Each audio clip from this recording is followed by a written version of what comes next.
지금까지 베드로전서를 나누는 동안 대부분의 단락마다 빠지지 않는 단어가 있었습니다. 그게 고난이라는 단어지요. 매번 고난. 이 고난이라는 말들이 참 많이 나왔습니다. 베드로전서를 시작하면서 기록 배경을 나눌 때 로마의 네로 황제에 의해 핍박이 시작되었던 그런 시대적인 상황이었다라고 하는 걸 말씀을 드렸었습니다. 그리스도인을 향한 네로의 핍박은 그야말로 가히 상상을 초월을 합니다.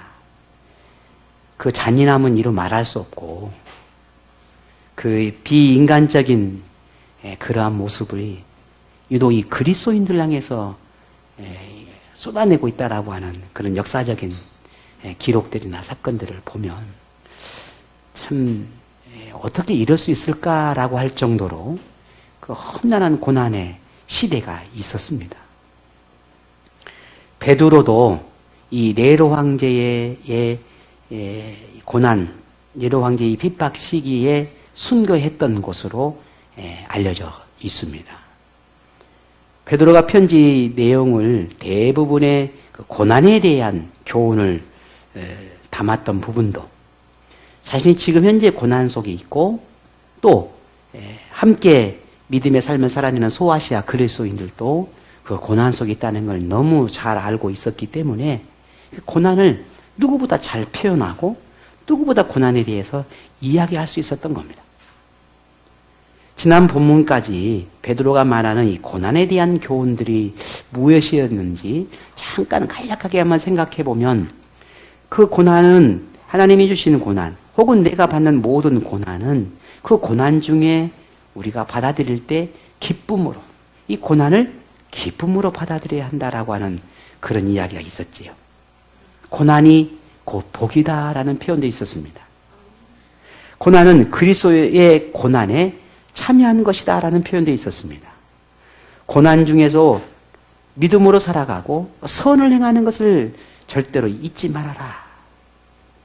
고난을 받아도 이방인 때로 돌아가서는 안 된다. 라고 하는 그런 내용들이 주로 많이 우리에게 보여졌었습니다. 고난을 대하는 베드로의 외침에 대해서 시대적 상황을 이해하지 못하는 지금 오늘 우리에게 현재의 우리는 그 당시에 그리스도인이 어떤 고난을 어떻게 겪었는지 그저 기록으로 알 뿐 우리가 그 상황이나 상황을 상상하기가 사실 어렵습니다. 그들의 고통이나 아픔이 어느 정도였는지 짐작할 수도 없을 정도입니다. 분명한 것은 현재 우리가 고난이라고 생각되는 내가 고난이라고 생각되어지는 어떤 그 상황과는 그 당시 그리스도인이 겪어야 되는 것과는 분명 차원이 다른 점이 있었다라는 거죠. 우리는 힘들고 고난의 그냥 저마다의 느끼는 고난은 물론 다 있겠지만 그것이 아무런 의미가 없다는 건 아니지만 최소한 우리의 고난은 우리 생명과 직결되지는 않는다는 거예요. 사느냐 죽느냐의 문제는 아니라는 거지요.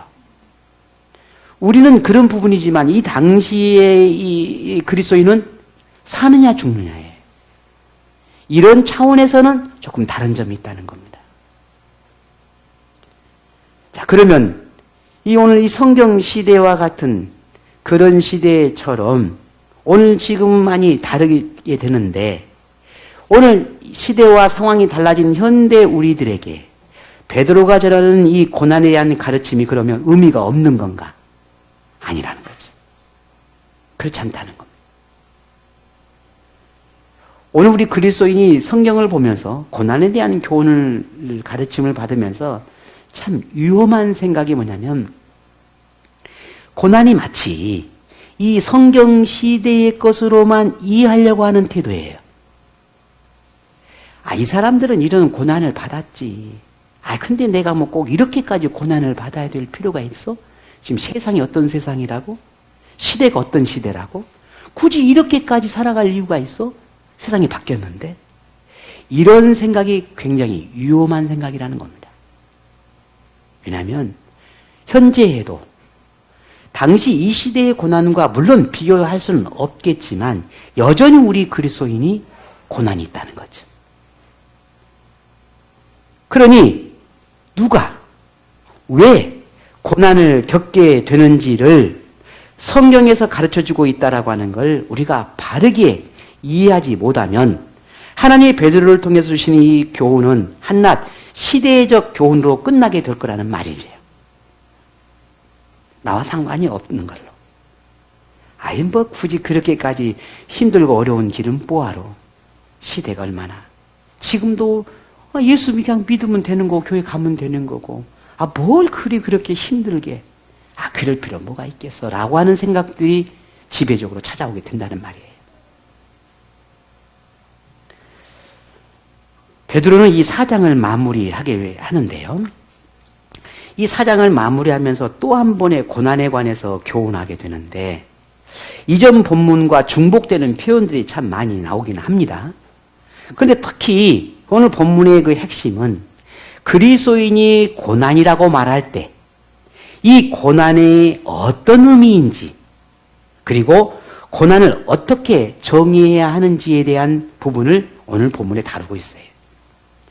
그러니 그리스도인이 고난받는다 혹은 오늘 우리가 고난 중에 있다라고 하는 그 고난이 뭐를 의미하냐는 거죠. 누가 고난을 말하고 있고 또 누가 그 고난을 받고 있냐라는 거예요. 그래서 베드로는 먼저 그리스도인이 고난을 대하는 태도에 대해서 언급하는데 오늘 12절에 이렇게 말합니다. 우리 같이 볼까요? 사랑하는 자들아 너희를 연단하려고 오는 불시험을 이상한 일 당하는 것 같이 이상히 여기지 말고 아멘. 고난을 뭐라고 표현했냐면요. 고난은 연단하는 것이다 라는 표현을 썼어요. 연단한다라고 하는 말 속에는 다듬는다는 의미가 있어요. 오늘 우리 박사님이 그런 표현을 썼는데 다듬는 거예요. 모난 거 혹은 뭔가 잘못된 부분들을 다듬는 거예요. 예쁘게 다듬어가는 거예요. 그리고 어떤 것을 증명한다라고 할 때에 이 연단이라고 하는 표현을 썼다는 말이에요. 그러니까 우리가 번역되는 말은 연단이라는 표현을 썼지만 원래 쓴 단어의 속뜻은 그게 다듬는다는 것 혹은 어떤 것에 대해서 증명해 보이는 것을 표현할 때에 이 연단이라고 하는 그 단어를 썼다라는 말이죠. 결국 이 연단이라고 하는 이 고난이 연단하기 위한 것이다 라고 하는 이 문구를 보게 되면 결국 고난은 고통이나 아픔이나 슬픔을 주기 위한 하나님의 채찍이 아니다라는 말이죠. 말을 안 들으니까 그게 고난이 아니라는 거예요.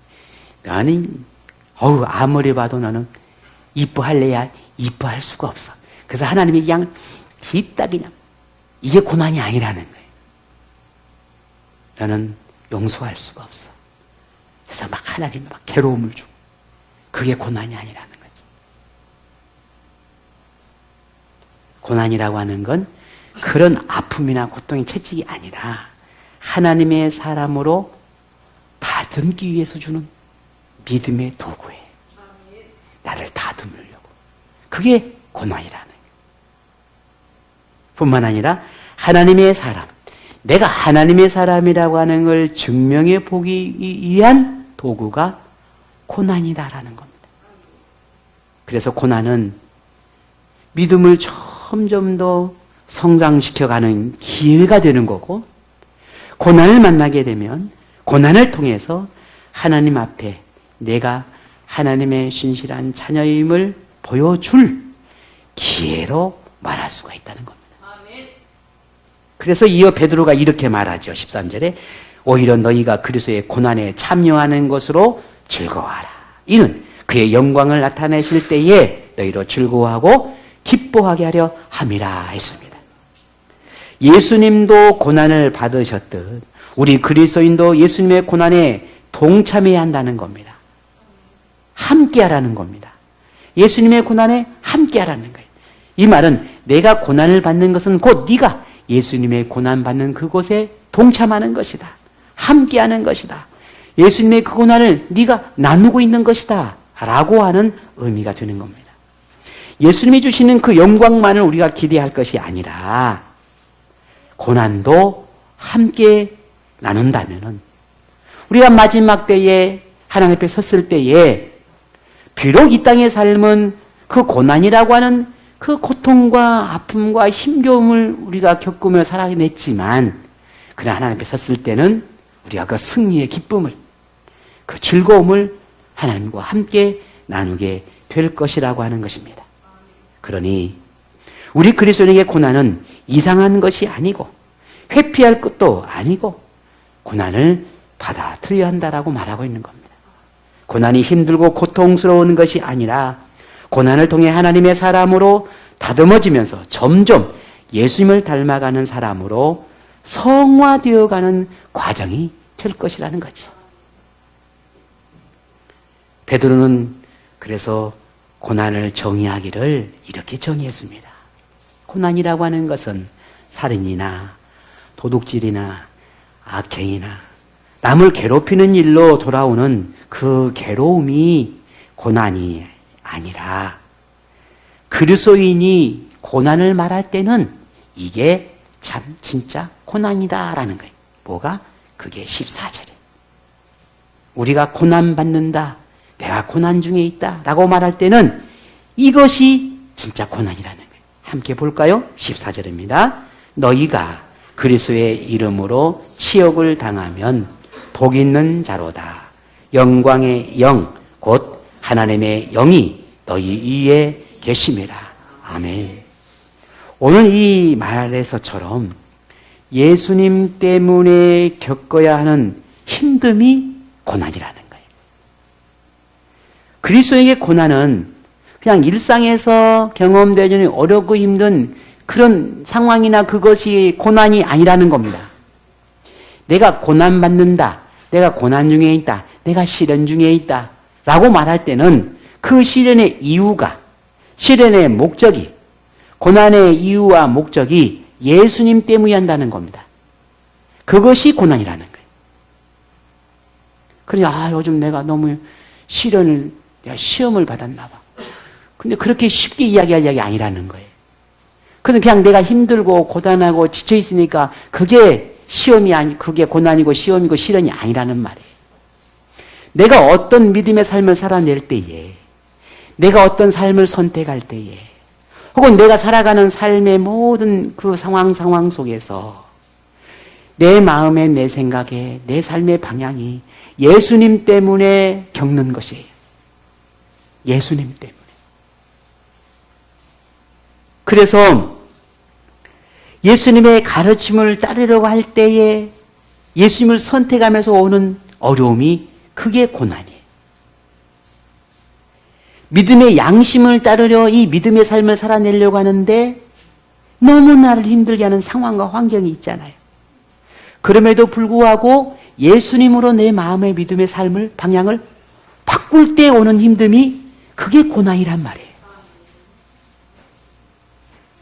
예수님의 삶을, 예수님을 향한 삶을, 내게 주어진 삶을 그저 모든 우선순위로 하나님을 향해, 예수님을 향해 살려고 하는데 자꾸만 내게 걸림돌이 생기고 뭔가 내가 넘어짐이 생기는 거예요.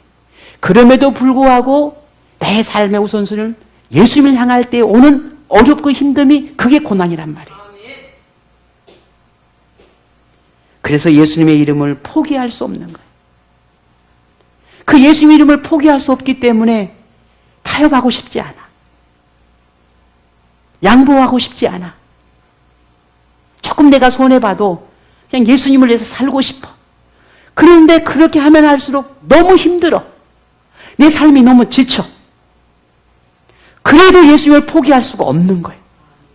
그래서 그 예수님을 향한 나의 삶이 통해서 오는 어렵고 힘듦이 그게 고난이라는 거예요. 그냥 어렵고 힘드니까 그게 고난이 아니란 말이에요. 오늘 베드로는 그렇게 우리에게 이야기하고 있는 겁니다.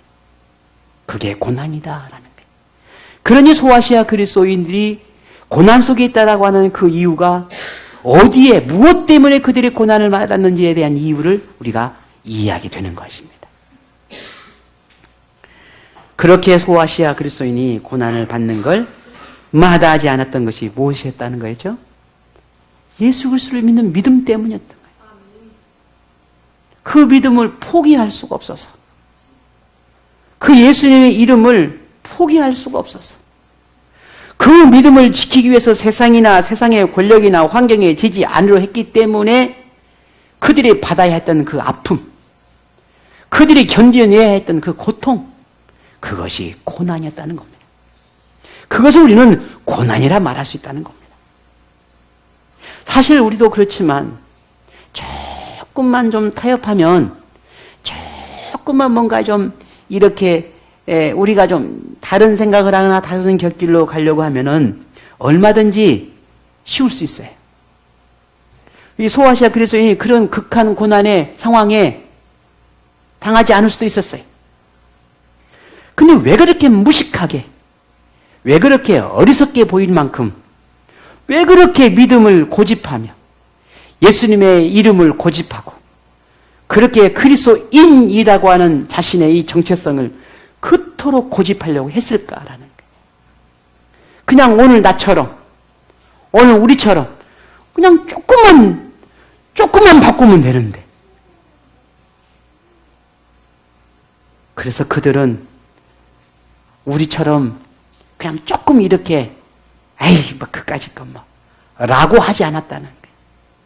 그래서 그들은 고난을 겪어야 했고, 설령 그것이 고난일지라도 죽음일지라도 그걸 고스란히 견뎌내야 했던 그들의 모습이었습니다. 이게 진정한 고난이었어요. 그래서 베드로는 자신도 그런 상황에 있고, 자신의 믿음도 또 자신도 그런 결단 중에 있다라고 하는 걸, 이 베드로는 자신이 얼마나 힘들고 그 믿음의 삶을 살아내는 게 자신이 겪고 있으니까 그 고통이 얼마나 크다는 걸 이 소아시아 그리스도인을 바라보면서 알 수 있었어요. 나도 이렇게 힘들고 고통스러운데 저들은 얼마나 힘들고 괴로울까. 이 믿음을 지키려고, 주님의 이름에 그 부끄럽지 않게 살아내려고 이렇게 몸부림치는데 저들은 얼마나 몸부림칠까 라고 하는 걸 알고 있었던 거지. 그래서 이 베드로는 그들을 향해 이 고난에 대한 표현, 고난에 대한 이야기를 마음껏 표현하며 그들을 위로해 주고 싶었던 겁니다. 왜? 자신과 똑같은 상황이 있었기 때문에.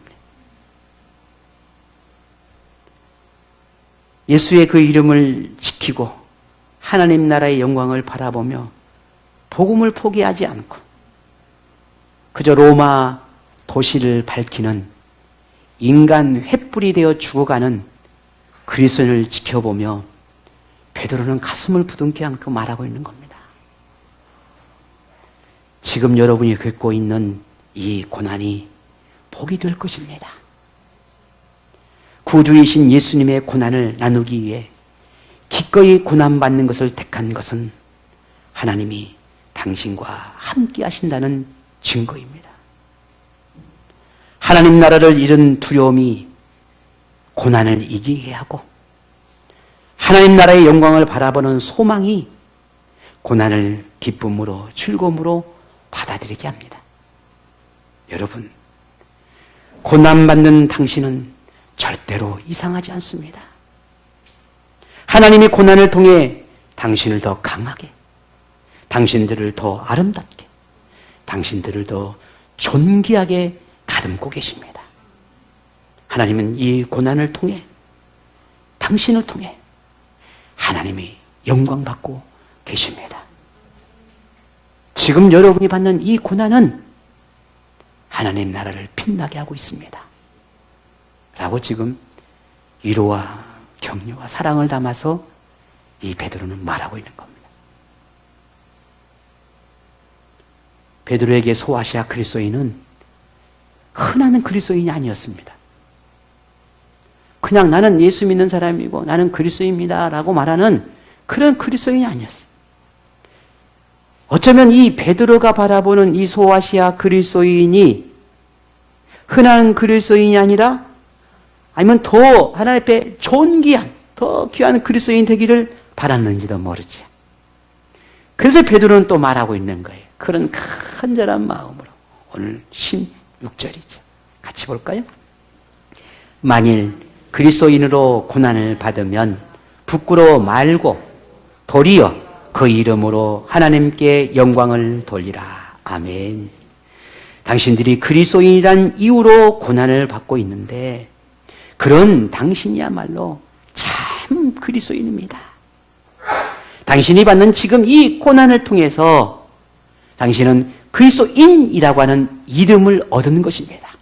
왜냐하면 그리스도인이 아니었으면 이 고난을 당신은 받을 이유가 없었거든요. 그리고 고난받는 당신은 그리스도인입니다. 그리스도인이기 때문에 당신은 그리스도인 이름을 얻었기 때문에 고난 중에 있는 겁니다. 그러니 당신은 지금 하나님께 영광을 돌리는 참 그리스도인입니다. 그러니 부끄러워하지 마십시오. 라고 위로하고 있는 겁니다. 베드로가 본 소신을 보낼 때쯤에는 베드로 자신이 죽음이 곧 임박했다라고 하는 것을 직감하고 있을 때였어요. 아, 나도 이제 얼마 남지 않았구나. 나도 저만 얼마 되지 않아. 나도 이제 죽음을 받아들여야 하겠구나. 라고 하는 걸 베드로가 알고 있었어요. 어느 정도 느낄 수 있었어요.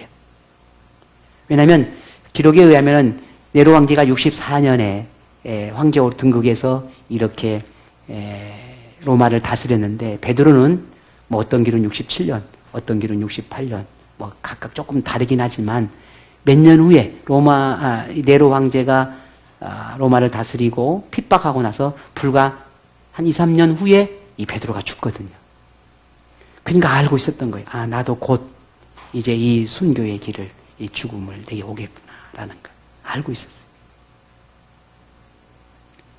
그러니 베드로도 당연히 그런 결단을 하고 있었을 것이고 죽음을 받아들일 준비를 하고 있었을 거라는 거지요. 자신보다 먼저 순교의 길을 갔던 많은 그리스도인들을 지켜보았을 것이고 또 지금도 순교의 길을 가고 있는 많은 그리스도인들을 보고 있으니까요. 그 중에는 자기 죄 때문에 죽은 사람도 있었겠지만 예수님을 포기하지 않아서 죽음을 맞는 사람들이 얼마나 많이 있었겠습니까? 그래서 예수님 때문에 죽어가는 많은 순교들을 이 눈앞에 보고 있는 거예요, 베드로가. 그니 자신도 얼마나 두려웠겠습니까? 나도 저들처럼 죽을 수 있겠구나. 기록에 의하면 베드로는 십자가를 거꾸로 매달아서 죽었다 하지요. 예수님은 이렇게 십자가를 매달렸는데 기록에 하면 그래요. 그냥 사람들의 생각이 그랬는지 모르지만 자신은 예수님에게 이렇게 한번 배반했던 그런 부끄러움이 가진 내가 어떻게 예수님처럼 십자가에 죽을 수 있겠냐. 나는 십자가를 거꾸로 이렇게 매달고 죽겠다 해가지고 뭐 그렇게 죽었다는 기록도 있습니다. 그런 이야기들이 있지. 그러니까 자신의 그 죽음 앞에, 이 고난 앞에 똑같이 고난을 받고 있는 그들 향해 말할 수 있는 거예요. 그래서 베드로는 오늘 그 그리스도인이라고 하는 그 이유로 죽음을 맞는 그들 향해 간곡하게 당부를 한마디 합니다. 오늘 19절입니다. 너무 귀한 말입니다. 고백입니다. 같이 한번 보겠습니다. 그러므로 하나님의 뜻대로 고난을 받은 자들은 또한 선을 행하는 가운데에 그 영혼을 미쁘신 창조주께 의탁할지어다. 아멘. 여러분, 여러분의 영혼을 하나님께 맡기십시오. 이 고백이에요. 그러면 하나님은 여러분의 영혼을 지켜주실 겁니다. 이 고백이 마지막 19절의 고백입니다. 오늘 우리 참 영혼의 주인 되신 하나님 아닙니까? 아까 제가 인간 횃불이라고 했는데 이 네로가 얼마나 잔인했냐면요. 우리 그리스도인들을 잡아다가 로마 도시의 기둥에다가 묶어놓고는 거기다 기름을 불어서 이렇게 사람을 태우는 거예요. 그러면 활활 타와서 로마 도시를 밝히잖아요. 이게 사람이 할 짓이겠습니까? 그래서 그리스도인들이 다 보라고 도시에다가 인간을 이렇게 불을 태우는 거예요. 그게 사람이 할 짓이냐. 그걸 바라보고 있는 그리스도인들이 보세요. 여러분 같았으면 나는 저래도 예수 절대 포기할 수 없어. 그렇게 고백할 수 있겠습니까? 여러분이 저한테 물어보면요. 아유, 나 솔직하게 그렇게 할 수 없을 것 같아. 왜? 그냥 그 한순간은 아니요. 그 다음에 돌아가서 죄송해요 하나님, 내가 그때 너무 무서워서 그렇게 했어요. 나 다시 주님 믿을게요. 이렇게 고백하려는지도 몰라. 이게 제 솔직한 마음일 수 있어요. 그런 그들을 향해서 베드로가 말하는 겁니다. 자신도 저렇게 죽을 수 있다는 걸 알고 이렇게 또 고백을 하고 말하고 있는 거예요. 우리 영혼을 하나님께 맡기십시다. 그러면 하나님께서 우리 영혼을 지켜주실 겁니다. 얼마나 아름다운 고백입니까? 우리 육체는 저렇게 활활 불에 타서 사라지고 사지가 찢어지고 짐승의 먹이가 되어서 육신은 사라질지라도 우리의 영혼은 영혼의 주인 되신 하나님이 지켜주실 것입니다. 라고 지금 말하고 있습니다. 육체가 사라진다고 영혼도 사라진 것이 아닙니다. 우리의 영혼은 하나님께로 돌아갑니다. 저들은 우리의 육체를 괴롭힐지라도 우리의 영혼만큼은 하나님이 지켜주실 겁니다. 이처럼 베드로는 고난 앞에 공포와 두려움에 있는 그리스도인에게 믿음으로 승리하기를 바라며 위로하고 격려하고 있습니다. 여러분, 지금까지 베드로가 말하는 이 고난에 관한 가르침을 들으면서 여러분이 예수님 때문에 받는 고난이라고 생각되는 것이 있다면 여러분 무엇입니까? 제 자신에게 물어봤습니다. 너는 예수님 때문에 받는 고난이 있다면 너는 뭐냐? 아무리 생각해도 예수님 때문에 받는 고난이 있을까라는 생각이 들어집니다. 네, 참 쉬운 걸 선택하고 편리한 걸 선택할 때가 훨씬 많았거든요. 아프고 힘들어도 내가 예수님 때문에 라고 하는 부분이 얼마나 있을까 싶어요. 혹 힘듦이 싫어서 피하거나 돌아가려 하지는 않았는지, 고난을 택하기보다 조금이라도 편리하고 쉬운 것을 더 원하지는 않았는지, 어쩌면 우리의 모습이 그러지 않았을까 싶습니다. 그런데 하나님은 베드로의 입을 통해서 현재 우리를 향해서도 고난에 동참하라 라고 말씀하고 있다는 것을 우리는 기억해야 합니다. 베드로가 오늘 소아시아 그리스도를 향해 격려함을 아끼지 않는 것은 또한 오늘 하나님이 이 베드로의 입술을 통해 오늘 우리에게 또한 격려하고 우리에게 주시는 이 은혜는 세상이나 환경에 지지 않고 예수님 때문에 힘듦을 기꺼이 감내하는 그런 모든 믿음의 사람들을 향한 격려라는 걸 잊지 않아야 할 것입니다. 오늘 여러분도 그런 믿음의 삶을 살아내기 위해서 노력하는 여러분 모두에게 오늘 베드로가 준 위로가 여러분 모두에 있기를 축복합니다. 일상에서 어떤 것은 반복적으로 행동하다 보면은 무던해지고 익숙해지는 것도 있지요. 제가 처음 말씀드렸던 것처럼. 그런데 고난을 대하는 것만큼은 참 익숙해지지 않습니다. 그 고난이 내게 크든 작든 그 시련이라고 말하는 것이 쉽든 혹은 어렵든 내가 감당할 수 있든 혹은 감당할 수 없든 고난이라고 하는 것이, 시련이라고 하는 것이 믿음으로 살고 믿음을 지키려고 하는 내 삶의 만큼은 참 항상 힘들고 어렵게만 느껴지고 익숙해지지 않습니다. 똑같이 힘들고 똑같이 힘들고 똑같이 괴롭고 또 똑같이 괴로운 게 어쩌면 고난 앞에 서 있는 우리의 모습이 아닌가 싶습니다. 하나님의 뜻을 따르는 마음은 크고 믿음을 지키고 싶은 간절함도 있고 하나님을 경외하는 믿음의 삶을 살고자 하는 마음은 항상 품지만 여전히 뒷걸음질 치거나 주저앉거나 몸부림이 여전히 우리에게 있습니다. 생각이나 마음 먹은 만큼 앞으로 나가지 못하는 모습이 또한 있습니다. 하나님은 이런 우리의 모습을 보며 어떻게 바라보실까 하는 생각을 잠시 해보았습니다. 근데 오늘 본문을 말씀을 보니 또 하나님 주신 위로가 있습니다. 그래서 베드로를 통해서 오늘 우리에게 뭐라고 말합니까?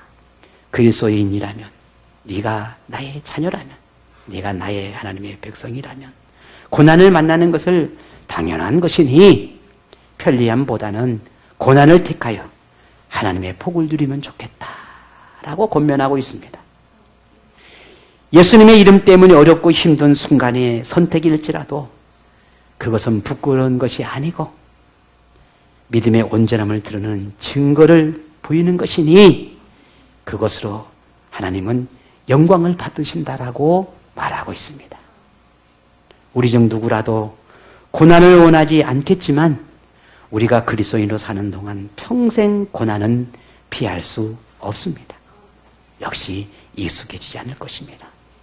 그러므로 고난 받는 걸 부끄러워하기보다 고난을 피하는 걸 부끄럽게 여기면 우리의 모습이 되었으면 좋겠습니다. 넘어져 있는 것을 부끄러워하기보다 그것을 당연하게 여기는 걸 부끄러워하는 우리의 모습이 되었으면 좋겠습니다. 유약함을 부끄러워하기보다 그 유약함을 핑계로 삼아 가만히 있는 우리의 모습을 오히려 부끄럽게 여기는 우리의 모습이 됐으면 좋겠습니다. 고난 앞에 힘겨워하는 나의 모습을 부끄러워하기보다 그저 안주하고 주저앉아 있는 나의 모습을 보며 부끄러워하는 오늘 저와 여러분 되었으면 좋겠습니다. 그리스도인임을 부끄러워하기보다 내가 그리스도인답지 않는 것을 부끄럽게 여기는 그런 그리스도인이 되기를 원합니다. 소아시아 그리스도인들은 세상보다 하나님 나라를, 자기의 편리함보다는 고난을, 세상의 욕구보다는 영적인 열망을, 자기 이익보다는 하나님의 영광을 먼저 생각하는 그런 믿음의 극치를 보여준 참 그리스도인이었습니다. 물론 그렇다고 오늘 우리도 소아시아 그리스도인 같은 그런 고난을 겪고 이겨야만 참 그리스도인이다라고 말하는 것은 아닙니다. 그러나 소아시아 그리스도인이 보여주었던 그 믿음의 삶, 그렇게 살아내고자 했던 그들의 영적인 마음, 그들의 갈망함, 그것만큼은 현재 오늘 우리에게도 요구되는 그리스도의 삶의 목적이라는 것이지요. 크게 다르지 않다는 겁니다. 우리가 추구해야 할 믿음의 삶에 하나님의 영광, 하나님의 나라, 하나님의 뜻을 따르는 것에는 달라지지 않았다는 거지요. 달라진 것이라고 하는 것은 지금 우리가 살아가는 세상일 뿐이에요. 내가 만나는 삶이 달라진 것이지 우리가 추구해야 할, 그리스도인이 추구해야 할 믿음의 삶이 달라진 건 아니라는 말이에요. 그러니 저마다 처해 있는 그런 환경과 상황 속에서 나는 어떻게 그리스도인으로 살아낼 것인가 라고 하는 것을 고민해야 한다는 말입니다. 그런 영적인 고민이 결국 저와 오늘 여러분을 참 그리스도인으로 더 성장시켜 갈 것이고 더 아름답게 자라게 할 것입니다. 예수님 때문에 기꺼이 힘들고 고단의 길을 택한 믿음의 용기를 가진 오늘 여러분 모두에게 하나님의 위로와 격려가 임하기를 축복합니다. 고난의 길이라는 걸 알고 결코 이게 쉽지 않다는 걸 알면서도 기꺼이 예수님 때문에 내가 이 길을, 내가 이 선택을 하겠노라고 하는 그런 결단을 하며 살아가는 오늘 여러분에게 하나님의 크신 은혜가, 그 고난을 이기게 하신 그 은혜가 여러분 모두에게 임하기를 축복합니다.